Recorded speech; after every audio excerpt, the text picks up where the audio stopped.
Hare Krishna, Krishna Krishna, Hare Hare, Hare Rama, Rama Rama, Hare Hare. Krishna. Krishna, Hare Krishna. Hare Krishna. Hare Krishna, Mataji, pranam. Hare Krishna. Hare Krishna, Hare Mataji. Hare Krishna, Pranam Mataji. Hare Krishna Mataji. Krishna എല്ലാവർക്കും പ്രണാമം. ഹരേ കൃഷ്ണ. ഓം നമോ ഭഗവതേ വാസുദേവായ. ഓം നമോ ഭഗവതേ വാസുദേവായ.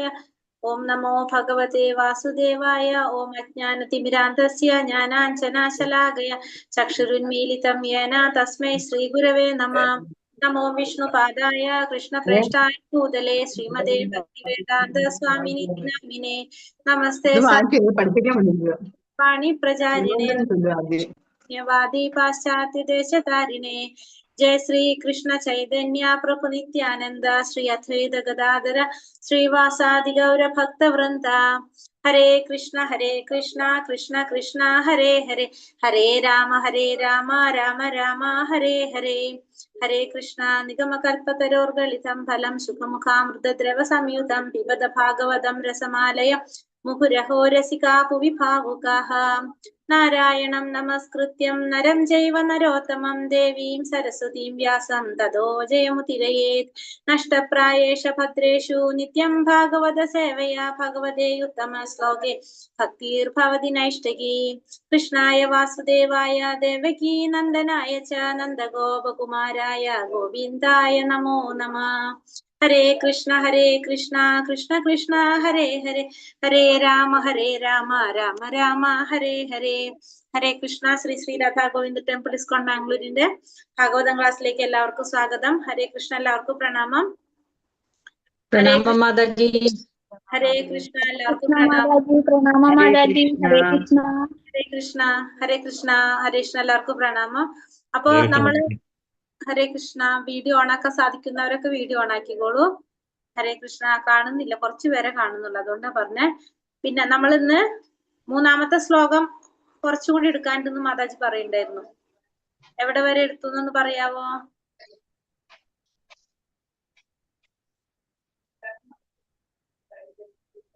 ഹരേ കൃഷ്ണ. ആരാ പറയാ? എവിടെ വരെ എത്തി? മാതാജി ആദ്യത്തെ പാരഗ്രാഫ് കഴിഞ്ഞു.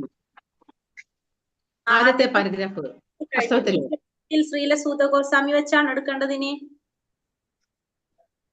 എവിടെ നോട്ട് ആദ്യത്തെ കഴിഞ്ഞു സാമ്യമായി വിശദീകരിച്ചത് വരെയാണ് എടുത്തത്, അല്ലെങ്കിൽ ഭൗതികവാദിക്ക് സന്തോഷമായി കഴിയാനാകുമെന്ന് തർക്കിക്കുന്നതിൽ അത് അവിടെ നിന്നാണ് തുടങ്ങണ്ടേ? എന്നാൽ ഭൗതിക പ്രകൃതിയുടെ നിയമങ്ങൾ ഏവരെയും നിരാശരാക്കുന്നു. അവിടെ നിന്ന് തൊട്ട് എടുക്കണ്ടേ? ഹരേ കൃഷ്ണ. അവിടെ അസന്തോഷവാനായ ഭൗതികവാദി അങ്ങനെ എഴുതിയിട്ടില്ലേ? 4 ലാസ്റ്റ് പാരഗ്രാഫ് മാതാജി. ഹരേ കൃഷ്ണ. ലാസ്റ്റ് പാരഗ്രാഫോ? ലാസ്റ്റ് പാരഗ്രാഫിലാ മേലെ ഉണ്ടല്ലോ, അത് പോയി ചേഞ്ച് ആയി. 220 പേജില് ശാരീരിക ഭാഷ എടുത്തോ? ശാരീരിക ഭാഷ എടുത്തോ? ഇല്ല മാതാജി, എടുത്തില്ല. എടുത്തില്ല മാതാജി. 4ാമത്തെ ചെയ്തിട്ടുണ്ട്, അതുവരെയാണ് എടുത്തിരിക്കുന്നത്. ഈ പേജ് എടുത്തോ? 120 പേജ് ഇത് എടുത്തിട്ടുണ്ടോ? അതായത് ഒട്ടകത്തിനെ കുറിച്ച് പറഞ്ഞോ മാതാജി? ഇതില് എന്നാൽ ഭൗതിക പ്രകൃതിയുടെ നിയമങ്ങൾ ഏവരെയും നിരാശരമാക്കുന്നു. അവിടെ നിന്ന് എടുക്കണം അല്ലേ? അപ്പൊ കുറച്ചെടുത്തിട്ടുണ്ട്. ഹരേ കൃഷ്ണ. ഓം നമോ ഭഗവതേ വാസുദേവായ. മൂന്നാമത്തെ ശ്ലോകം എന്തിനെ കുറിച്ചാ പറയാ? ആരെ കുറിച്ചാ പറഞ്ഞത്? യാസ്വാനുഭവമഖില ശ്രുതി സാരമേക മധ്യാത്മദീപമതിതിതീർഷതാന്തമോന്ധം സംസാരിണാം കരുണയാഹ പുരാണ ഗുഹ്യം തം വ്യാസസ്തൂനുപയാമി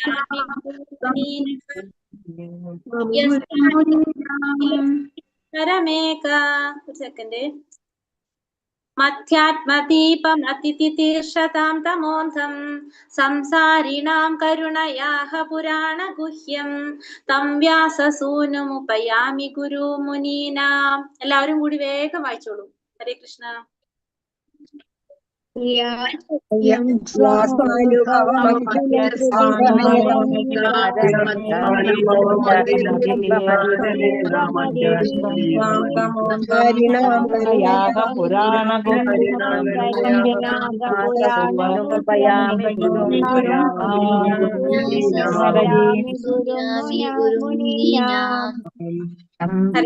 ഹരേ കൃഷ്ണ.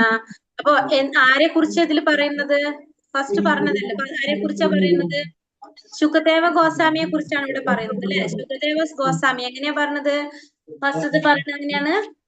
സ്വന്തം അനുഭവത്തിലൂടെ എന്താ പറയുന്നത്? അനുഭവമഖില ശ്രുതിസാരമേക. സ്വന്തം അനുഭവത്തിലൂടെ എന്താണ്? അഖില വേദങ്ങളുടെയും സാരം അറിഞ്ഞിട്ടുള്ള ആ വ്യക്തി. ഏത് വ്യക്തിയാണ്? ആരാണത്? ശുകദേവ ഗോസ്വാമി. ശുകദേവ ഗോസ്വാമി എന്താ ചെയ്തത്? അദ്ദേഹം സംസാരത്തിൽ ഉഴന്ന നമ്മളെ പോലുള്ള വ്യക്തിക്ക് കാരുണ്യം കൊണ്ട് നമ്മൾ അന്ധകാരത്തിൽ നിന്ന് ദീപം തെളിയിക്കാൻ അല്ലെ, അദ്ദേഹം നമുക്ക് എന്ത് പറഞ്ഞു തരാണ്? ഭാഗവതം പറഞ്ഞു തരാണ്. ശുകദേവ ഗോസ്വാമി പറഞ്ഞു കൊടുത്തു. ആർക്ക് പറഞ്ഞു കൊടുത്തു ശുകദേവ ഗോസ്വാമി ഭാഗവതം?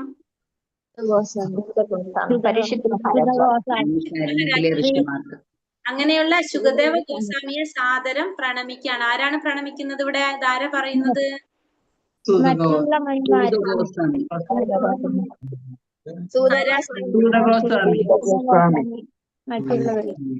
ആര്?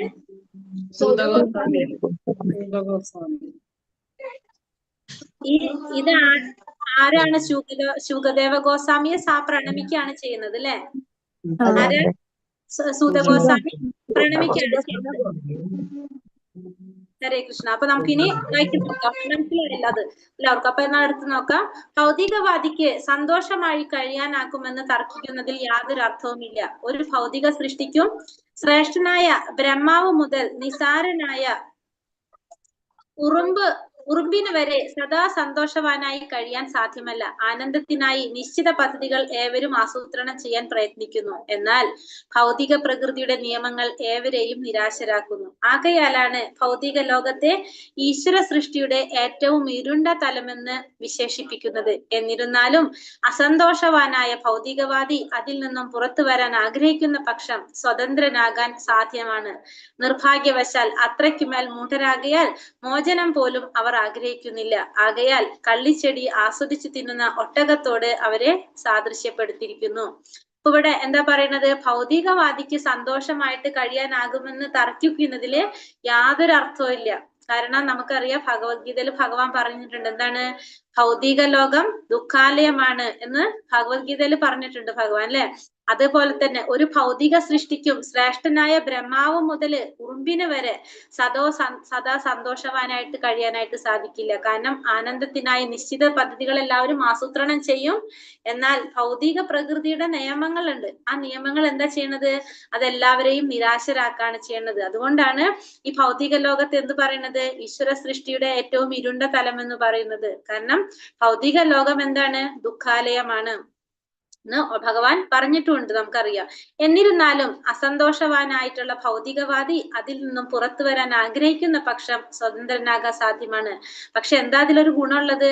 ആ സന്തോഷം ആഗ്രഹിക്കുകയാണെങ്കിൽ, ഭൗതികവാദി ഒരു സന്തോഷം ആഗ്രഹിക്കുകയാണെങ്കിൽ ആ ദുഃഖത്തിൽ നിന്ന് പുറത്തു വരാനായിട്ടുള്ളൊരു സ്വാതന്ത്ര്യം കിട്ടാനായിട്ട് സാധ്യത, അതിൽ നിന്ന് ആ സ്വാതന്ത്ര്യം കിട്ടാനായിട്ട് സാധ്യതയുണ്ട്. ആഗ്രഹിക്കുകയാണെങ്കിൽ നമുക്കത് സാധ്യമാണ്. നിർഭാഗ്യവശാൽ അത്രയ്ക്ക് മൂഢന്മാരാകയാൽ അതുപോലും നമ്മൾ ആഗ്രഹിക്കുന്നില്ല. പക്ഷെ എന്താണ് നമ്മള് ധാരണ എന്താണ്? ഈ ഭൗതിക ലോകത്തിൽ വരുന്ന ഈ സുഖവും ദുഃഖവും, നമുക്ക് ആ വരുന്ന സുഖങ്ങളും ദുഃഖങ്ങളും മുഴുവൻ നമുക്ക് എന്താ തോന്നുന്നത്? ഇങ്ങനെയാണ് ഭൗതിക ലോകം എന്നാണ് നമ്മൾ ചിന്തിക്കുന്നത്. അതുകൊണ്ട് തന്നെ നമ്മൾ അതിൽ നിന്ന് പുറത്തേക്ക് വരാനായിട്ട് നമ്മൾ അത് ചിന്തിക്കുന്നേ ഇല്ല, ആഗ്രഹിക്കുന്നില്ല. അത് എന്തിനോടാ പറഞ്ഞിരിക്കുന്നത്? എന്തിനാ ഉപമിച്ചിരിക്കുന്നത്? കള്ളിച്ചെടി ആസ്വദിച്ച് തിന്നുന്ന ഒട്ടകത്തോട് അവരെ സാദൃശ്യപ്പെടുത്തിയിരിക്കുന്നു. നമ്മളുടെ ധാരണ എന്താണ്? ഈ ഭൗതിക ലോകത്ത് നമ്മൾ എന്താ പറയാ? സുഖം ഉണ്ടാവും, ദുഃഖം ഉണ്ടാവും. അങ്ങനെയാ നമ്മൾ പറയണേ. നമുക്ക് ഒരു ദുഃഖം വരുമ്പോ നമ്മൾ വിചാരിക്കും അത് കുറച്ചു കഴിഞ്ഞ് അത് മാറും, അത് കഴിഞ്ഞു, പിന്നെ സന്തോഷമാണ്. നമ്മളതിങ്ങനെ ഇന്നത്തെ ദുഃഖം കഴിയുമ്പോ നമുക്കൊരു സന്തോഷം കിട്ടുമ്പോ അതിങ്ങനെ നോക്കിക്കൊണ്ടിരിക്കും. നാളെ ഒരു ദുഃഖം വരും, അപ്പൊ നമ്മൾ വിചാരിക്കും ഇനി അടുത്ത സന്തോഷമാണ്. അതിങ്ങനെ നമ്മൾ നോക്കിക്കൊണ്ടേയിരിക്കും. ആ വല്ലപ്പോഴും കിട്ടുന്ന ആ സുഖത്തിന് വേണ്ടിയിട്ടാണ് നമ്മൾ ഈ ഭൗതിക ലോകത്തിൽ ഇങ്ങനെ കടിച്ചു തൂങ്ങി നിൽക്കുന്നത്. നമ്മളുടെ ഒരു ധാരണ അങ്ങനെയാണ്. അതുകൊണ്ട് അത് എന്തിനോട് കമ്പയർ ചെയ്തിരിക്കുന്നത്, താരതമ്യപ്പെടുത്തിയിരിക്കുന്നത് കള്ളിച്ചെടി ആസ്വദിച്ച് തിന്നുന്ന ഒട്ടകത്തോട് താരതമ്യപ്പെടുത്തിയിരിക്കുന്നു. കാരണം രക്തം പുരണ്ട കള്ളിച്ചെടിയുടെ സ്വാദ് ഇഷ്ടപ്പെടുന്ന ഒട്ടകം, കള്ളിച്ചെടി എങ്ങനെയാ മുള്ളുള്ളതാണ് അല്ലെ, അത് കഴിക്കുമ്പോ എന്താണ്, ആ മുള്ള് കൊണ്ട് എന്ത് സംഭവിക്കാണ്, മുള്ളുകളാൽ തന്റെ നാക്ക് മുറിയുമ്പോഴുണ്ടാകുന്ന രക്തത്തിന്റെ സ്വാദാണ് താൻ ആസ്വദിക്കുന്ന സത്യം മനസ്സിലാക്കുന്നില്ല. ആ കള്ളിച്ചെടി ആസ്വദിച്ച് കഴിക്കുമ്പോ അതിന്റെ മുള്ളു കൊണ്ട് അതിന്റെ നാവ് മുറിയുമ്പോ ആ രക്തത്തിന്റെ സ്വാദാണ് യഥാർത്ഥത്തിൽ ആർക്ക് കിട്ടുന്നത്, ആ ഒട്ടകത്തിന് കിട്ടുന്നത് എന്നുള്ള സത്യം, തന്റെ രക്തത്തിന്റെ സ്വാദാണ് താൻ ആസ്വദിക്കുന്നത് എന്ന സത്യം ആരും മനസ്സിലാക്കുന്നില്ല, ആ ഒട്ടകം മനസ്സിലാക്കുന്നില്ല. അതേപോലെയാണ് ഭൗതികവാദിക്ക് സ്വന്തം രക്തം തേൻ പോലെ മധുരിക്കുന്നു, സ്വന്തം സൃഷ്ടികളാൽ നിരന്തരം പീഡിപ്പിക്കപ്പെടുന്നുണ്ടെങ്കിലും അവൻ രക്ഷ നേടാൻ ആഗ്രഹിക്കുന്നില്ല. അത്തരം ഭൗതികവാദികളാണ് കർമ്മികൾ. അപ്പൊ നമ്മൾ എന്താ ചെയ്തുകൊണ്ടിരിക്കുന്നത്, നമ്മൾ ഈ ഒട്ടകം പോലെ തന്നെ നമ്മള് രക്തം നമ്മൾ തന്നെ മധുരിക്കുക എന്ന് പറഞ്ഞാൽ നമ്മൾ എന്താ ചെയ്തുകൊണ്ടിരിക്കുന്നത്, സ്വന്തം രക്തം തേൻ പോലെ മധുരിക്കുന്നു, അതിന്റെ സ്വാദ് നമ്മൾ ആസ്വദിച്ചു കൊണ്ടിരിക്കുകയാണ് ചെയ്യുന്നത്. നമ്മൾ നിരന്തരം പീഡിപ്പിക്കപ്പെടാണ്, നമ്മൾ അതിൽ നിന്ന് രക്ഷ നേടണമെന്ന് നമ്മൾ ആഗ്രഹിക്കുന്നില്ല. നമ്മൾ ഇങ്ങനെ ഒന്നല്ലെങ്കിൽ ഒന്നിങ്ങനെ കർമ്മങ്ങൾ ചെയ്തുകൊണ്ടേയിരിക്കും, നമ്മൾ അതിലിങ്ങനെ പെട്ട് വലഞ്ഞുകൊണ്ടേയിരിക്കുകയാണ് ചെയ്യുന്നത്. 100,000 കർമ്മങ്ങളിൽ നാമമാത്രമായവർ മാത്രമേ ഭൗതിക ഏർപ്പാടുകളിൽ മടുപ്പ് തോന്നി നൂലാമാലകളിൽ നിന്ന് സ്വതന്ത്രമാകാൻ അഭിലഷിക്കുകയുള്ളൂ. അപ്പൊ അത്രയും കർമ്മികൾ ഉണ്ടാവും, അതില് വളരെ കുറച്ചു പേര് മാത്രമേ ഇതിൽ മടുപ്പ് തോന്നിയിട്ട്, ഇത്തരത്തിലുള്ള കാര്യങ്ങളോട് മടുപ്പ് തോന്നി ഇതിൽ നിന്ന് സ്വതന്ത്രമാകാൻ ആഗ്രഹിക്കുന്നുണ്ടാകുള്ളൂ. അത്തരം വിവേകികൾ ജ്ഞാനികളാകുന്നു. അപ്പൊ അത്തരത്തിലുള്ള വിവേകികളാണ് ആര്, ജ്ഞാനികൾ എന്ന് പറയുന്നത്. കാരണം ജ്ഞാനി എന്ന് പറയുന്നത് നമ്മൾ ഈ മെറ്റീരിയൽ വേൾഡിൽ, ഭൗതിക ലോകത്തിൽ നമ്മൾ പഠിക്കുന്ന, നമ്മൾ വിചാരിക്കുന്ന ഒരു ക്വാളിഫിക്കേഷൻ അല്ല.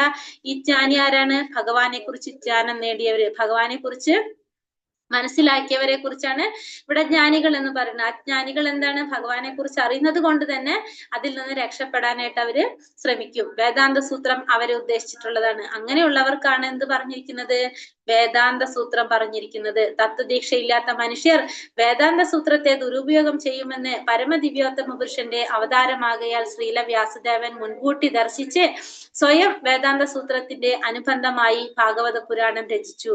അപ്പോ തത്വദീക്ഷയില്ലാത്ത മനുഷ്യര് വേദാന്ത സൂത്രത്തെ ദുരുപയോഗം ചെയ്യുമെന്ന് ആർക്കറിയാം, പരമദിവ്യോത്തമ പുരുഷന്റെ അവതാരമായിട്ടുള്ള ശ്രീല വ്യാസദേവൻ. കാരണം വ്യാസദേവൻ ആരാണ്, ഭഗവാന്റെ തന്നെ അവതാരാണ്, ജ്ഞാനാവതാരാണ് ആര്, വ്യാസദേവൻ.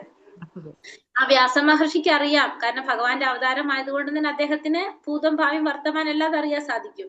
അദ്ദേഹത്തിന് അറിയുന്നത് കൊണ്ട് തന്നെ സ്വയം വേദാന്ത സൂത്രത്തിന്റെ അനുബന്ധമായിട്ട് ഭാഗവത പുരാണം രചിച്ചു. ഭാഗവതം തുടങ്ങുന്നത് എങ്ങനെയാണ്, ജന്മത്യാസ യഥോന്നയാതി തരത അല്ലെ, ആ ബ്രഹ്മസൂത്രത്തിലൂടെയാണ്, വേദാന്ത സൂത്രത്തിലൂടെയാണ് തുടങ്ങുന്നത് തന്നെ, ഭാഗവതം തുടങ്ങുന്നത് തന്നെ. ബ്രഹ്മസൂത്രങ്ങളുടെ യഥാർത്ഥ വ്യാഖ്യാനമാണ് ശ്രീമദ് ഭാഗവതം എന്ന് സുവ്യക്തമായി പ്രസ്താവിച്ചിരിക്കുന്നു. അപ്പൊ ഭാഗവതം എന്ന് പറയുന്നത് എന്താണ്, ഈ ബ്രഹ്മസൂത്രങ്ങളുടെ യഥാർത്ഥ വ്യാഖ്യാനമാണ് ശ്രീമദ് ഭാഗവതം. അതീന്ദ്രിയമായ മുക്താവസ്ഥയ്ക്ക് ജന്മനാ പ്രാപ്തമാക്കിയ സ്വപുത്രനായ ശ്രീല ശുകദേവ ഗോസ്വാമിക്ക് ശ്രീല വ്യാസദേവൻ ശ്രീമദ് ഭാഗവതം പകർന്നു നൽകി. അപ്പൊ അതീന്ദ്രിയമായ മുക്താവസ്ഥ ജന്മനാ പ്രാപ്തമാക്കിയിട്ടുള്ളത് ശുകദേവ ഗോസ്വാമി എങ്ങനെയാണ്, ജന്മനാ തന്നെ മുക്താത്മാവാണ്. 16 വർഷം, എത്ര വർഷമാണ് അമ്മയുടെ ഗർഭത്തിലിരുന്നത്, 16 വർഷം അമ്മയുടെ ഗർഭത്തിലിരുന്ന് ഭാഗവതം ശ്രവിച്ച് എന്തായി മാറുകയാണ്, മുക്താത്മാവായിട്ട് മാറാണ്. കാരണം ഭാഗവതം എന്ന് പറയുന്നതാണ് സ്വയം ശുദ്ധീകരിക്കാനുള്ളതാണ്. നമ്മൾ പറഞ്ഞല്ലേ, സ്വയം സാക്ഷാത്കാരം. ഭാഗവതത്തിന്റെ ഒരു ഗുണം പറയുന്നതാണ് സ്വയം സാക്ഷാത്കാരം, ആത്മസാക്ഷാത്കാരം നേടാനായിട്ട് സാധിക്കുന്നതാണെന്ന് പറഞ്ഞു. അപ്പൊ ആ ഭാഗവതം ശ്രവിച്ച് ശുകദേവ ഗോസ്വാമി എങ്ങനെയാണ് വരുന്നത്, ഭൗതിക ലോകത്തിലേക്ക് വരുന്നത്, മുക്താത്മാവായിട്ടാണ് വരുന്നത്. മുക്താത്മാവായിട്ടാണ് ശുകദേവ ഗോസ്വാമി വരുന്നത്. നമ്മൾ എങ്ങനെയാണ് വരുന്നത്, മുക്താത്മാവായിട്ടാണ് നമ്മൾ ജന്മം എടുക്കുന്നത്. പക്ഷെ ശുകദേവ ഗോസ്വാമി മുക്താത്മാവായിട്ടാണ് ഇങ്ങനെ വരുന്നത്. ജന്മനാ തന്നെ മുക്താത്മാവസ്ഥയിലാണ് ശുകദേവ ഗോസ്വാമി വരുന്നത്. ശുകദേവ ഗോസ്വാമിക്ക് ശ്രീല വ്യാസദേവൻ ശ്രീമദ് ഭാഗവതം പകർന്നു നൽകി. അനുഭവത്തിലൂടെ ശുകദേവ ഗോസ്വാമി ശ്രീമദ് ഭാഗവതത്തെ സാക്ഷാത്കരിക്കുകയും അനന്തരം ശ്രീമദ് ഭാഗവത വിശദീകരണം നടത്തുകയും ചെയ്തു. അപ്പൊ സ്വന്തം അനുഭവത്തിലൂടെ തന്നെ ശുകദേവ ഗോസ്വാമി എന്താ, ശ്രീമദ് ഭാഗവതത്തെ സാക്ഷാത്കരിക്കുകയാണ് ചെയ്യുന്നത്. അപ്പൊ അദ്ദേഹം സ്വന്തം അനുഭവത്തിലൂടെ ശ്രീമദ് ഭാഗവതത്തെ സാക്ഷാത്കരിച്ച് അനന്തരം ശ്രീമദ് ഭാഗവത വിശദീകരണം നടത്തുകയും ചെയ്തു. അതിനുശേഷം അദ്ദേഹം ചെയ്യാണ് ഭാഗവതത്തിന്റെ വിശദീകരണം നടത്തുകയാണ് ചെയ്യുന്നത്. ശ്രീല ശുകദേവ ഗോസ്വാമിയുടെ അഹേതുകമായ കാരുണ്യത്താൽ ഭൗതിക അസ്തിത്വത്തിൽ നിന്നും സ്വതന്ത്രരാകാൻ ആഗ്രഹിക്കുന്ന എല്ലാ ആത്മാർത്ഥ ജനങ്ങൾക്കും ഭാഗവത വേദാന്ത സൂത്രം ലഭ്യമാണ്. അപ്പൊ ആരുടെ അഹേതുകമായ കാരുണ്യം കൊണ്ടാണ് നമുക്ക് ഭാഗവതം കിട്ടുന്നത്? ശുകദേവ ഗോസ്വാമിയുടെ അഹേതുകമായ കാരുണ്യം കൊണ്ട് ഭൗതികമായ ഈ ലോകത്തിൽ നിന്ന് കരകയറ്റാനായിട്ട് സ്വാതന്ത്ര്യം നേടാൻ ആഗ്രഹിക്കുന്ന എല്ലാ ജനങ്ങൾക്കും എന്ത് ലഭ്യമാണ്? ഭാഗവത വേദാന്ത സൂത്രം ലഭ്യമാണ്. വേദാന്ത സൂത്രത്തിന്റെ അപ്രതിമമായ വ്യാഖ്യാനമാണ് ശ്രീമദ് ഭാഗവതം. ശ്രീമദ് ഭാഗവതം എന്ന് പറയുന്നത് വേദാന്ത സൂത്രത്തിന്റെ അപ്രതിമമായിട്ടുള്ള വ്യാഖ്യാനമാണ് എന്ത്? ശ്രീമദ് ഭാഗവതം. അതുകൊണ്ട് നമ്മൾ ഇതിന് വേറെന്ത് പേര് പറയുന്നുണ്ട്? ചൈതന്യ മഹാപ്രഭു അമലപുരാണം എന്നുകൂടി ഇതിനെ വിശേഷിപ്പിക്കുന്നുണ്ട് അല്ലെ? കാരണം അത്രയും വിശേഷപ്പെട്ടൊരു ഗ്രന്ഥമാണെന്ത്? ശ്രീമദ് ഭാഗവതം. വേദാന്ത സൂത്രത്തിന്റെ സ്വാഭാവികമായ വ്യാഖ്യാനത്തെ അധികരിക്കാൻ അത്യന്തം പ്രയാസമാണെന്ന് മനസ്സിലാക്കിയതിനാലാണ് ശ്രീപാദ ശങ്കരാചാര്യർ മനഃപൂർവ്വം ശ്രീമദ് ഭാഗവതത്തെ സ്പർശിക്കാഞ്ഞത്. അപ്പൊ ശ്രീ ശങ്കരാചാര്യര്, നമുക്കറിയാം ശങ്കരാചാര്യര് എന്താണ്? മായാവാദ സന്യാസം അതാണ് അദ്ദേഹം പ്രചരിപ്പിച്ചിരുന്നത്. അതുകൊണ്ട് നമുക്കറിയാം അദ്ദേഹം എന്താണ്? ഭഗവാനെ എങ്ങനെയാണ് കാണുന്നത്? അദ്വൈതവാദി ആയിട്ടാണ് അല്ലെ? അദ്വൈത സിദ്ധാന്തമാണ് ശങ്കരാചാര്യർ പറയുന്നത്. അപ്പൊ അതുകൊണ്ട് അദ്ദേഹം എന്താണ്? സ്വാഭാവികമായ വ്യാഖ്യാനത്തെ അധികരിക്കാൻ അത്യന്തം പ്രയാസമാണെന്ന് മനസ്സിലാക്കിയത് കൊണ്ട് ശ്രീമദ് ഭാഗവതത്തെ അദ്ദേഹം മനഃപൂർവ്വം സ്പർശിച്ചില്ല. കാരണം ശ്രീമദ് ഭാഗവതത്തിൽ എന്താ പറയുന്നത്? ആരെ കുറിച്ചാ പറയുന്നത്? ഭഗവാനെ കുറിച്ച്, ഭഗവാന്റെ വ്യക്തിത്വത്തെ കുറിച്ച്, ഭഗവാന്റെ ഭക്തന്മാരെ കുറിച്ചാണ് ശ്രീമദ് ഭാഗവതത്തിൽ പറയുന്നത്. ശ്രീ ശങ്കരാചാര്യർ എന്താ പറയുന്നത്? ഭഗവാൻ ഒരു വ്യക്തിയായിട്ടല്ല കാണുന്നത്. അതുകൊണ്ട് തന്നെ അദ്ദേഹം മനഃപൂർവ്വം എന്ത് ചെയ്തു എന്ന് പറഞ്ഞത്? ശ്രീമദ് ഭാഗവതത്തെ സ്പർശിച്ചില്ല. ശങ്കരാചാര്യർ ശാരീരിക ഭാഷ്യം രചിച്ചുവെന്ന് മാത്രമല്ല, അദ്ദേഹത്തിന്റെ അനുവർത്തികൾ എന്നറിയപ്പെടുന്നവർ ശ്രീമദ് ഭാഗവതത്തെ ഒരു നൂതന അവതരണമായി കരുതി കഠിനമായി എതിർത്തു. അപ്പൊ ശങ്കരാചാര്യരുടെ ശാരീരിക ഭാഷ്യം രചിച്ചു എന്ന് മാത്രമല്ല, അദ്ദേഹത്തിന്റെ അനുവർത്തികളൊക്കെ എന്ത് ചെയ്തു? ഭാഗവതത്തെ ഒരു നൂതന അവതരണമായിട്ട് കരുതി അതിനെ എതിർത്തു. മായാവാദ പ്രസ്ഥാനം ഭാഗവതത്തിനെതിരായി നടത്തുന്ന പ്രചരണങ്ങളാൽ നാം വഞ്ചിക്കപ്പെടാൻ പാടില്ല. പക്ഷെ മായാവാദ പ്രസ്ഥാനം ഭാഗവതത്തിനെതിരായിട്ട് നടത്തുന്ന ഇത്തരത്തിലുള്ള പ്രചരണങ്ങൾ കൊണ്ട് നമ്മൾ എന്ത് ചെയ്യാൻ പാടില്ല? വഞ്ചിക്കപ്പെടാനായിട്ട് പാടില്ല. ഈ ആമുഖ ശ്ലോകത്തിൽ ശ്രീമദ് ഭാഗവതം പരമഹംസന്മാരെയും മാത്സര്യം എന്ന ഭൗതിക രോഗാവസ്ഥയിൽ പരിപൂർണ മോചനം നേടിയവരെയും ഉദ്ദേശിച്ചിട്ടുള്ളതാകുന്നു. അപ്പൊ ആമുഖ ശ്ലോകത്തിൽ തന്നെ പറയുന്നുണ്ട് ശ്രീമദ് ഭാഗവതം എങ്ങനെയുള്ളവരാണ് ഉദ്ദേശിച്ചിട്ടുള്ളത്? ഒന്ന് പരമഹംസന്മാര്, ആ സന്യാസിമാരുടെ ആ ലെവലിൽ ഉയർന്നു വന്നിരുന്നവർക്ക്. രണ്ടാമത്തെ എന്താ പറഞ്ഞത്? മാത്സര്യം എന്ന രോഗമില്ലാത്തവര്, എന്താണ്? നിർമ്മത്സരാണാം സദാം എന്നാണ് നമ്മൾ കണ്ടത് ശ്ലോകത്തിൽ അല്ലെ? അതായത് നിർമ്മത്സരാണ്, മത്സരബുദ്ധിയോടുകൂടി നമ്മൾ ഒരിക്കലും എന്തിനെ സമീപിക്കാൻ പാടില്ല? ഭാഗവതത്തെ സമീപിക്കാൻ പാടില്ല. നമ്മളിൽ എന്ത് പാടില്ല? മത്സരബുദ്ധി പാടില്ല. നിർമ്മത്സരാണാം സദാം എന്ന് പറഞ്ഞത്, അതായത് എല്ലാവരും എങ്ങനെയായിരിക്കണം? മത്സരങ്ങളില്ലാതെ ആയിരിക്കണം എന്തിനെ സമീപിക്കേണ്ടത്? ശ്രീമദ് ഭാഗവതത്തെ സമീപിക്കേണ്ടത്. ഭൗതിക സൃഷ്ടിക്ക് അതീതനാണ് പരമദിവ്യോത്തമ പുരുഷനായ ഭഗവാൻ നാരായണൻ എന്ന് ശ്രീപാദ ശങ്കരാചാര്യർ തന്നെ സംവദിച്ചിട്ടുണ്ടെങ്കിലും മായാവാദി സന്യാസിമാർ പരമദിവ്യോത്തമ പുരുഷനോട് അസൂയുള്ളവരാണ്. അപ്പോ ശങ്കരാചാര്യർ എന്ത് സമ്മതിച്ചിട്ടുണ്ടെന്ന് പറയുന്നത്? ഭൗതികമായ സൃഷ്ടിക്ക് അതീതനാണ് ആര്? ഭഗവാൻ ശ്രീകൃഷ്ണൻ ഭൗതികമായ സൃഷ്ടിക്ക് അതീതനാണെന്ന് പരമദിവ്യോത്തമ പുരുഷനായ ഭഗവാൻ ഭൗതികമായ സൃഷ്ടിക്ക് അതീതനാണെന്ന് ആര് സമ്മതിച്ചിട്ടുണ്ട്? ശങ്കരാചാര്യർ സമ്മതിച്ചിട്ടുണ്ടെങ്കിലും മായാവാദി സന്യാസിമാർ പരമദിവ്യോത്തമ പുരുഷനോട് അസൂയുള്ളവരാണ്. മായാവാദി സന്യാസികൾക്ക് ശ്രീമദ് ഭാഗവതം പ്രാപ്യമല്ല. എന്തുകൊണ്ടാണ് ശ്രീമദ് ഭാഗവതം മായാവാദ സന്യാസികൾക്ക് പ്രാപ്യമില്ലാത്തത്? എന്തുകൊണ്ടായിരിക്കും? അവരത് ഉപയോഗിച്ചിട്ടില്ല, പഠിച്ചിട്ടില്ല. കാരണം ഭാഗവതത്തിൽ നമ്മൾ പറഞ്ഞു, ആരെ കുറിച്ചാ പറയുന്നത്? ഭഗവാന്റെ വ്യക്തി. ഭഗവാനെ നമ്മളൊരു വ്യക്തിയായിട്ടാ കാണുന്നത് അല്ലെ? നമുക്ക് ഭഗവാൻ എന്ന് പറഞ്ഞാൽ ശ്യാമസുന്ദര രൂപത്തില് നല്ല അല്ലെ, നല്ല ശ്യാമസുന്ദര രൂപത്തിലുള്ള നല്ലൊരു വ്യക്തി രൂപം. ഭഗവാനെ പോലെ നമ്മൾ അത്രയും നമ്മളെല്ലാവരെയും ആകർഷിക്കുന്ന അത്രയും നല്ല സൗന്ദര്യവും എല്ലാം ഉള്ള ഒരു വ്യക്തിയായിട്ടാണ് നമ്മൾ ഭഗവാനെ കാണുന്നത്. മായവാദ സന്യാസികൾ എന്താ പറയുന്നത്? ഭഗവാൻ ഒരു വ്യക്തിയായിട്ട് കൂടിയല്ല അവർ കാണുന്നത്. അപ്പൊ അവർക്ക് ഒരിക്കലും അത് പ്രാപ്യമല്ല. എന്നാൽ ഭൗതിക അസ്തിത്വങ്ങളിൽ നിന്നും സ്വതന്ത്രരാകാൻ യഥാർത്ഥ ഔത്സുക്യമുള്ളവർ ശ്രീമദ് ഭാഗവതത്തെ ശരണം പ്രാപിക്കേണ്ടതാണ്. പക്ഷെ ഈ ഭൗതികമായിട്ടുള്ള അസ്തിത്വങ്ങളിൽ നിന്ന് സ്വതന്ത്രമാകാൻ ആഗ്രഹിക്കുന്നവർ എന്ത് ചെയ്യണം? ഈ ശ്രീമദ് ഭാഗവതം ഭാഗവതത്തെ ശരണം പ്രാപിക്കേണ്ടതാണ്. എന്തെന്നാൽ ശ്രീമദ് ഭാഗവനം ശ്രീല ശുകദേവ ഗോസ്വാമിയുടെ ആദരങ്ങളിൽ നിന്ന് ഉത്ഭവിച്ചതാണ്.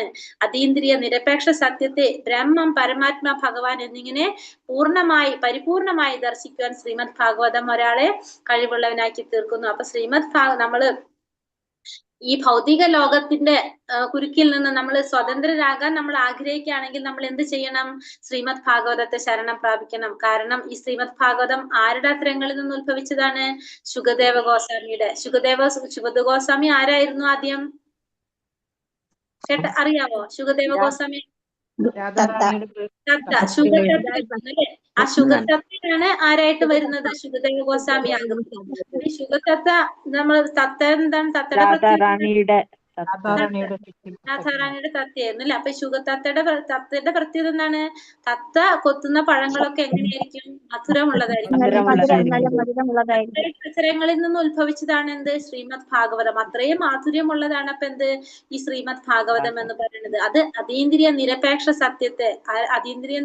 സത്യം ആരാണ്? ഭഗവാൻ. ആ പരമദിവ്യോത്തമ പുരുഷനായിട്ടുള്ള ഭഗവാനെ ബ്രഹ്മമായിട്ടും പരമാത്മാവായിട്ടും ഭഗവാനായിട്ടും പരിപൂർണമായിട്ട് ദർശിക്കാനായിട്ട് ശ്രീമദ് ഭാഗവതം ഒരാളെ എങ്ങനെയാക്കി മാറ്റാണ്? കഴിവുള്ളവനാക്കി മാറ്റാണ്. അപ്പൊ ഒരാൾക്ക് ബ്രഹ്മത്തിന്റെ രീതിയിലും പരമാത്മാവിന്റെ രീതിയിലും ഭഗവാനായിട്ടും നമുക്ക് എന്ത് ചെയ്യാൻ സാധിക്കും? പരിപൂർണത നേടാനായിട്ട് സാധിക്കുമെന്ന് പറയാണ് ശ്രീമദ് ഭാഗവതത്തിലൂടെ. ഹരേ കൃഷ്ണ. അടുത്ത ശ്ലോകത്തിലേക്ക് പോകാം. ശ്ലോകം 4. നാരായണം നമസ്കൃത്യ നരം ചൈവ നരോത്തമം ദേവീം സരസ്വതീം വ്യാസം തതോ ജയമുദിരയേത്. നാരായണം നമസ്കൃത്യ നരം ചൈവ നരോത്തമം തതോ ജയമുദിരയേത്. നാരായണം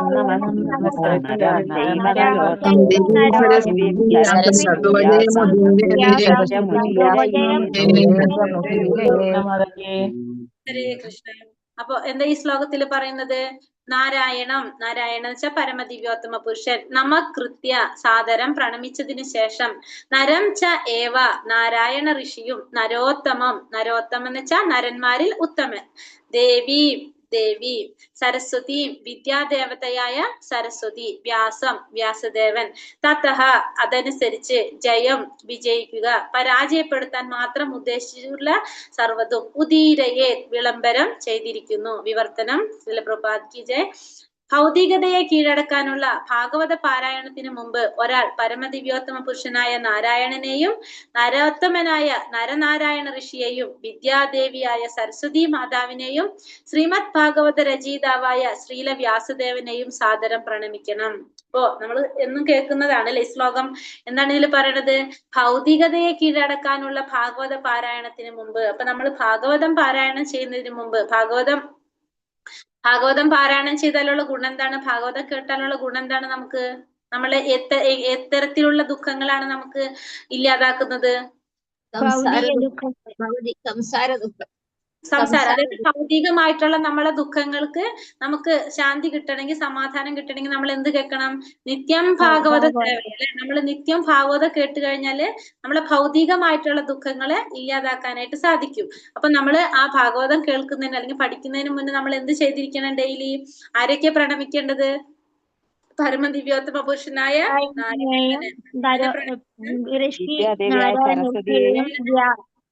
വ്യാസദേവനെയും വ്യാസദേവനെയും സാദരം പ്രണമിക്കണം.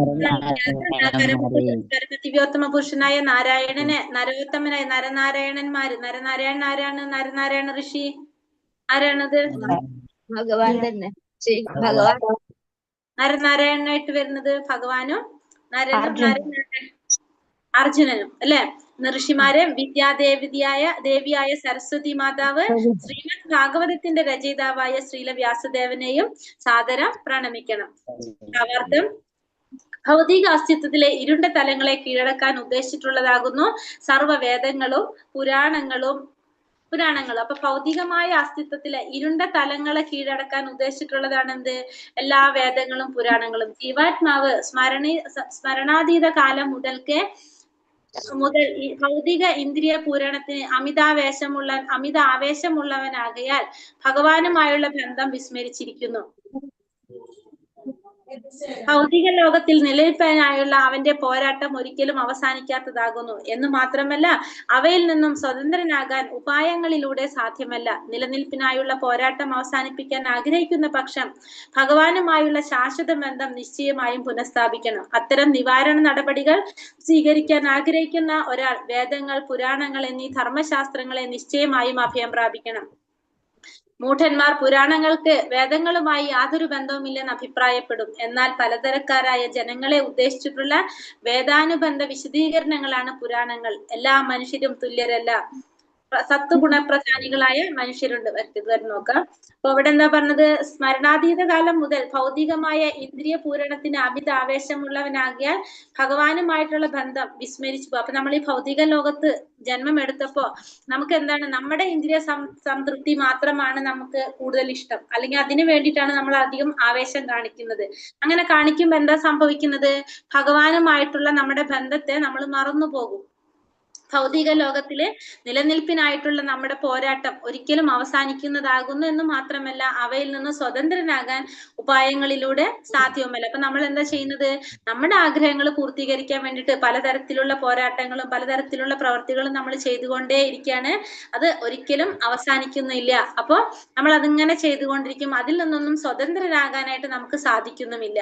നിലനിൽപ്പിനായുള്ള പോരാട്ടം അവസാനിപ്പിക്കാൻ ആഗ്രഹിക്കുന്ന പക്ഷം അവൻ ഭഗവാനുമായുള്ള ശാശ്വത ബന്ധം നിശ്ചയമായും പുനഃസ്ഥാപിക്കണം. എപ്പോഴാണോ നമുക്ക് ആ നിലനിൽപ്പിനായുള്ള പോരാട്ടം അവസാനിപ്പിക്കാൻ സാധിക്കുന്നത്, അപ്പൊ നമ്മൾ എന്ത് ചെയ്യണം?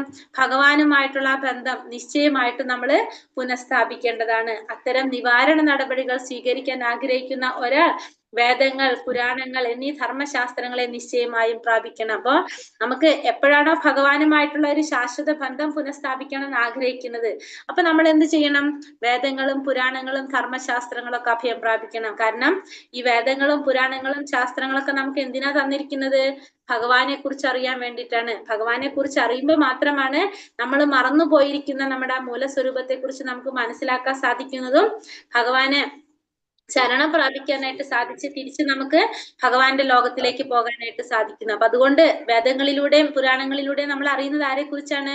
ഭഗവാനെ കുറിച്ചാണ്. അതുകൊണ്ട് നമ്മൾ അതിനെ അഭയം പ്രാപിക്കണം. മൂഢന്മാർ പുരാണങ്ങൾക്ക് വേദങ്ങളുമായി യാതൊരു ബന്ധവുമില്ലെന്ന് അഭിപ്രായപ്പെടുന്നു. പക്ഷെ മൂഢന്മാർ എങ്ങനെയാണ്? ഇതിനൊന്നും പുരാണങ്ങൾക്ക് വേദങ്ങളുമായിട്ട് യാതൊരു ബന്ധവുമില്ലെന്ന് അഭിപ്രായപ്പെടുന്നവരാണ് ആര്? മൂഢന്മാര്. എന്നാൽ പലതരക്കാരായ ജനങ്ങളെ ഉദ്ദേശിച്ചിട്ടുള്ള വേദാനുബന്ധ വിശദീകരണങ്ങളാണ് പുരാണങ്ങൾ. എന്നാൽ പുരാണങ്ങൾ എന്ന് പറഞ്ഞാൽ എന്താണ്? പലതരത്തിലുള്ള ജനങ്ങള് നമുക്കറിയാം. നമ്മൾ ഈ ഭൗതിക ലോകത്തിൽ നമുക്കറിയാലോ 3 ഗുണങ്ങളുണ്ട്. ആ 3 ഗുണത്തിൽപ്പെട്ട ജനങ്ങളെ നമുക്ക് ഇവിടെ കാണാൻ സാധിക്കും. സത്വഗുണത്തിലുള്ളവരുണ്ട്, രജോ ഗുണത്തിലുള്ളവരുണ്ട്, ഓരോരുത്തരും ഓരോ രീതിയിൽ വ്യത്യാസമായിരിക്കും. ഇപ്പൊ നമ്മളിൽ സത്വഗുണത്തിലുള്ളവരുടെ സ്വഭാവം ആയിരിക്കില്ല ആർക്ക്? രജോ ഗുണത്തിലുള്ളവർക്ക്.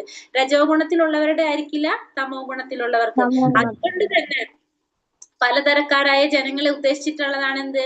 ഈ വേദാനുബന്ധ വിശദീകരണങ്ങളാണ് പുരാണങ്ങൾ. അപ്പൊ ഇങ്ങനെ പലതരത്തിലുള്ള ജനങ്ങൾ ഉള്ളത് കൊണ്ട് എല്ലാവരെയും ഉദ്ദേശിച്ചിട്ടുള്ള വിശദീകരണങ്ങളാണ് എന്തിൽ പറയുന്നത്? ഈ പുരാണങ്ങളിലെല്ലാം പറയുന്നത്. എല്ലാ മനുഷ്യരും തുല്യരല്ല, സത്വഗുണപ്രധാനികളായ മനുഷ്യരുണ്ട്. എന്നാൽ ചിലർ രജോ ഗുണപ്രധാനികളും മറ്റു ചിലരാകട്ടെ തമോ ഗുണപ്രധാനികളുമാകുന്നു. നിലനിൽപ്പിനായുള്ള പോരാട്ടത്തിൽ നിന്നും മുക്തനാകാനും അങ്ങനെ അവരുടെ നഷ്ടപ്പെട്ട അവസ്ഥ ക്രമേണ വീണ്ടെടുക്കാനും ഏത് വിഭാഗത്തിൽ മനുഷ്യർക്കും പ്രയോജനകരമാകും വിധം പുരാണങ്ങളെ വിഭജിച്ചിരിക്കുന്നു. അപ്പൊ ഈ പുരാണങ്ങളെ വിഭജിച്ച് നമുക്ക് തന്നിരിക്കുന്ന എന്തിനാണ്? നമ്മുടെ നഷ്ടപ്പെട്ട അവസ്ഥ ക്രമീകരിച്ച് വീണ്ടെടുക്കാൻ വേണ്ടിയിട്ട്. നമ്മൾ ചിലപ്പോ തമോ ഗുണത്തിലായിരിക്കാം. നമ്മൾ ആ തമോ ഗുണത്തിൽ നിന്ന് നമ്മൾ എവിടേക്ക് മാറണം? സത്യത്തിലേക്ക്, അല്ലെങ്കിൽ ശുദ്ധ സത്യത്തിലേക്ക് നമ്മൾ ഉയരണം. അങ്ങനെ നമ്മളിൽ നിന്ന് ആ നഷ്ടപ്പെട്ട അവസ്ഥ ക്രമേണ വീണ്ടെടുക്കാനായിട്ട് നമുക്ക് എന്ത് വേണം? നമുക്ക് ഭഗവാനെ കുറിച്ചുള്ള ഒരു അറിവ് വേണം. അപ്പൊ നമുക്കത് പെട്ടെന്ന് നേടാൻ സാധിക്കണമെന്നില്ല. അതിനാണ് നമുക്ക് പ്രയോജനപ്പെടുത്താൻ വേണ്ടിയിട്ടാണ് നമ്മൾ ഈ പുരാണങ്ങളൊക്കെ നമുക്ക് വിഭജിച്ച് നമുക്ക് തന്നിരിക്കുന്നത്. പുരാണ പാരായണം നടത്തേണ്ടത് എപ്രകാരമായിരിക്കണമെന്ന് ശ്രീല സൂത ഗോസ്വാമി കാണിച്ചു തരുന്നു. അപ്പൊ ഇതൊക്കെ എപ്രകാരമാണ് നമ്മൾ ഇതൊക്കെ ചെയ്യേണ്ടതെന്ന് ആര് പറയാണ്? ശ്രീല സൂത ഗോസ്വാമി കാണിച്ചു തരാണ്. വേദസാഹിത്യങ്ങളുടെയും പുരാണങ്ങളുടെയും പ്രഭാഷകനാകാൻ ആഗ്രഹിക്കുന്ന ഒരാൾ ഇവ പിന്തുടരേണ്ടതാണ്. അപ്പൊ നമ്മള് ഇത് ആഗ്രഹിക്കുകയാണ്, നമ്മൾ ഇതിന്റെ പ്രഭാഷകനാകാൻ ആഗ്രഹിക്കുകയാണെങ്കിൽ വേദസാഹിത്യങ്ങളെ കുറിച്ചും പുരാണങ്ങളുടെയും പ്രഭാഷകനാകാൻ ആഗ്രഹിക്കുകയാണെങ്കിൽ നമ്മൾ എന്ത് ചെയ്യണം? ഇവരുടെ പാത നമ്മൾ പിന്തുടരേണ്ടതാണ്. ഭൗതിക പ്രതിബന്ധങ്ങളിൽ നിന്നും ശാശ്വതമായി സ്വതന്ത്രരാകാൻ അഭിലഷിക്കുന്നവരെ സവിശേഷമായി ഉദ്ദേശിച്ചിട്ടുള്ളത് ആകുന്നു പരിശുദ്ധ പുരാണമായ ശ്രീമദ് ഭാഗവതം. അപ്പൊ ഭൗതികമായിട്ടുള്ള പ്രതിബന്ധങ്ങളിൽ നിന്നും ശാശ്വതമായിട്ട് സ്വതന്ത്രരാകാനായിട്ട് അഭിലഷിക്കുന്നവരെ സവിശേഷമായി ഉദ്ദേശിച്ചിട്ടുള്ളതാണ് എന്ത്? പരിശുദ്ധമായിട്ടുള്ള ഈ ശ്രീമദ് ഭാഗവതം എന്ന് പറയുന്നത്. അപ്പൊ ഭാഗവതം എന്തിനുള്ളതാണ്? ഈ ഭൗതിക ബന്ധനത്തിൽ നിന്നും മോചിക്കപ്പെടാനായിട്ട്, മോചനം നേടാൻ ആഗ്രഹിക്കുന്നവര്, ആ സ്വാതന്ത്ര്യം നേടാൻ ആഗ്രഹിക്കുന്നവരെ ഉദ്ദേശിച്ചിട്ടുള്ളതാണ് എന്ത്? ശ്രീമദ് ഭാഗവതം. അപ്പൊ ശ്രീമദ് ഭാഗവതം ഡെയിലി നമ്മൾ വായിക്കുകയോ കേൾക്കുകയോ ചെയ്തു കഴിഞ്ഞാൽ എന്ത് വരും? നമുക്ക് ഈ ഭൗതികമായിട്ടുള്ള ദുഃഖങ്ങളിൽ നിന്ന് രക്ഷപ്പെടാനായിട്ട് സാധിക്കും എന്ന് പറയാണ്. ഒരെണ്ണം കൂടി എടുക്കുക അല്ലെ. ഹരേ കൃഷ്ണ. ഓം നമോ ഭഗവതേ വാസുദേവായ. മുനയാ സ്വാതു പൃഷ്ടോഹം ഭവദ്ഭിർലോകമംഗളം യത്കൃതാ കൃഷ്ണ സംപ്രശ്നോ യേനാത്മാ സുപ്രസീദതി. മുനയാ സാധു പൃഷ്ടോഹം ഭവദ്ഭിർലോകമംഗളം യത്കൃതാ കൃഷ്ണ സംപ്രശ്നോ യേനാത്മാ സുപ്രസീദതി. വായിച്ചോളൂ. ഹരേ കൃഷ്ണ.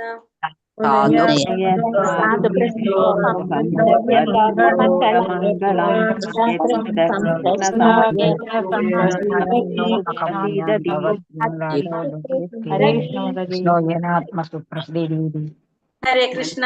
മുനയ മുനയ അല്ലയോ മുനിമാരെ, സാധു ഇത് ഉചിതമാകുന്നു, പൃഷ്ടോ ആരാഞ്ഞു, അഹം ഞാൻ, ഭഗവതി നിങ്ങൾ എല്ലാവരാലും, ലോകം ലോകം എന്ന് വെച്ചാല് ലോകം തന്നെ, മംഗളമായിട്ടുള്ളത്, യത് ആകയാൽ, കൃതഃ നിർമ്മിച്ചു, കൃഷ്ണ പരമദിവ്യോത്തമ പുരുഷൻ, സംപ്രശ്ന ഉത്തമ അന്വേഷണങ്ങൾ, യേന അതനുസരിച്ച്, ആത്മാവ്, സുപ്രസീദതി എന്ന് വെച്ചാൽ പൂർണ്ണ പ്രസന്നനായി. ഇവിടെ ആരാ പറയുന്നത്? മുനയാ സാധു പൃഷ്ടോഹം, മുനിമാരോട് പറയാണ്. അല്ലയോ ഭാവർത്തം ശ്രീല പ്രഭുപാദിക്ക് ജയ്. അല്ലയോ മുനിമാരെ, നിങ്ങൾ എന്നോട് ആരാഞ്ഞവയൊക്കെ ഭഗവത് സമ്പത്തിയാകയാൽ മൂല്യമുള്ളവയാകുന്നുവെന്നു മാത്രമല്ല അവയൊക്കെ ലോകക്ഷേമ സംഗത്യമുള്ളവയുമാകുന്നു. ഈ വണ്ണമുള്ള അന്വേഷണങ്ങൾക്ക് മാത്രമേ ആത്മാവിനെ പൂർണ്ണ തൃപ്തനാക്കാൻ സാധ്യമാവുകയുള്ളൂ. അപ്പൊ ഇവിടെ ആരാ പറയുന്നത്? ഇപ്പോ അല്ലയോ മുനിമാരെ, മുനിമാരോട് പറയാണ് അല്ലെ. ആരാണ് പറയുന്നത്? അപ്പോ ഈ ചോദ്യങ്ങള് മുനിമാര് ചോദിച്ചത് ആരോടാണ് ചോദിക്കുന്നത്? ഗോസ്വാമിയോട് ചോദിച്ചപ്പോ അദ്ദേഹം പറയാണ്, കാരണം നിങ്ങൾ ചോദിച്ച ചോദ്യങ്ങൾ എങ്ങനെയാണ് പറഞ്ഞത്? സംപ്രശ്ന, കൃഷ്ണ സംപ്രശ്ന എന്നാ പറഞ്ഞത്. സംപ്രശ്ന അതായത് പരമദിവ്യോത്തമ പുരുഷനായ ഭഗവാനെ കുറിച്ചുള്ള ചോദ്യങ്ങളാണ് ചോദിച്ചത്. സംപ്രശ്ന വെച്ചാൽ ഉത്തമമായിട്ടുള്ള അന്വേഷണങ്ങളാണ് ആര് ചോദിച്ചത്, അന്വേഷിച്ചത്? ഈ മുനിമാരെ അന്വേഷിച്ചത്. അതുകൊണ്ട് തന്നെ അതില് പൂർണ്ണ തൃപ്തനാണ് ആര്? ഈ സൂതഗോസ്വാമി പൂർണ്ണ തൃപ്തനാണ്. കാരണം ഈ മുനിമാര് ചോദിച്ചതെല്ലാം എങ്ങനത്തെ ചോദ്യങ്ങളാണ്? ഉത്തമ അന്വേഷണം.